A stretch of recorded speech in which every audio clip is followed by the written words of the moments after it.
Hello everyone, my name is Brad Bergstrom and I am lucky enough to be the superintendent here in Sauk Rapids Rice Public Schools. I wanted to begin sharing a series of videos with the people in our communities to begin talking about the process and some of the behind the scenes work that's going on in the building of our plans that we need to do for the start of the school year.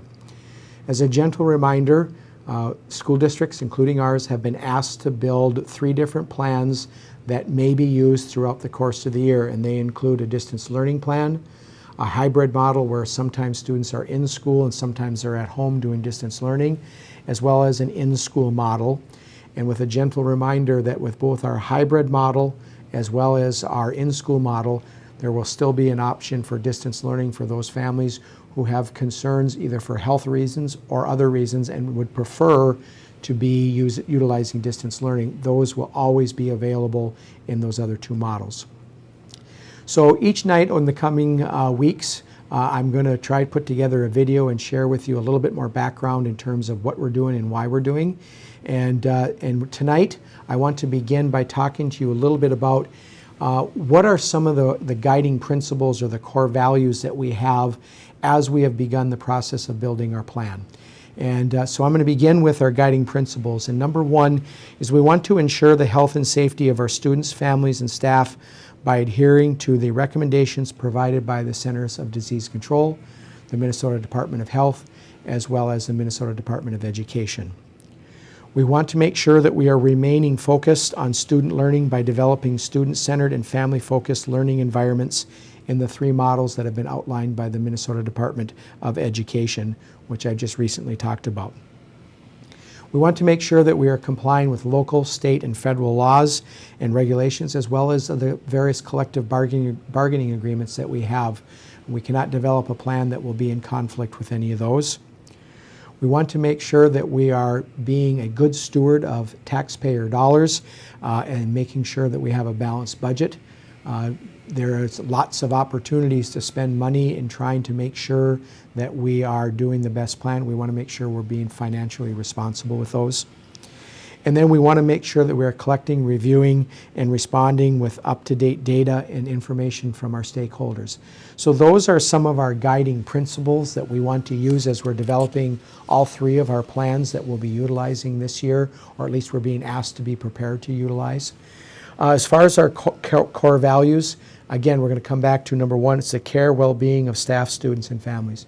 The health and safety of our staff and students is our number 1 priority, and we cannot put plans into place that don't take that as a number 1 piece for us to be looking at. Number 2, equity and inclusion for students is exceptionally important for us. And just as a reminder, equity does not mean equal, it means meeting the needs of people.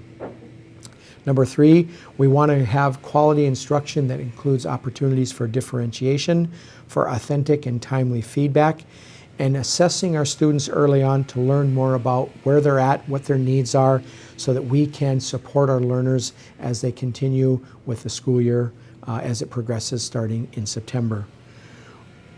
We want to make sure that we're communicating accurate information in a timely manner. We may not always be the first person to communicate something. We just want to make sure that we are the most accurate when we are communicating. As a group of educators, we want to make sure that our professional learning community is a focus for us. We are a group of learners learning constantly all the time, whether it be the students or the adults that are in the district. We want our teachers to engage in a collective teaming and self-directed professional learning development. So it's not just what the district is bringing, but also what is it that they're needing and looking for, try to find ways to improve as well. And looking for to improve on not just what maybe some things that aren't going the way we wanted to, but also things that we're doing well that maybe we can look to do better. We want to follow the recommendations of the CDC, the Department of Health, and the Department of Education. We want to be transparent and good stewards of our resources, which part of these videos are hoping to try and help with the transparency piece. And again, the effective and ongoing communication with outreach to our students, staff, families, and community members will be very important for us. So those are our guiding principles and our core values. And each night I'm going to look to, during the week, I'm going to look to take another 3 to 5 minute video and share with you another important concept of what we're utilizing in the background as we begin to build our our 3 plans that the Department of Education wants us to do.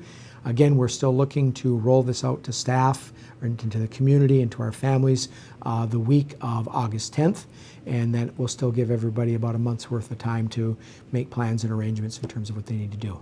I think that's it for this edition of Stormwatch. Have a great day, and go Storm.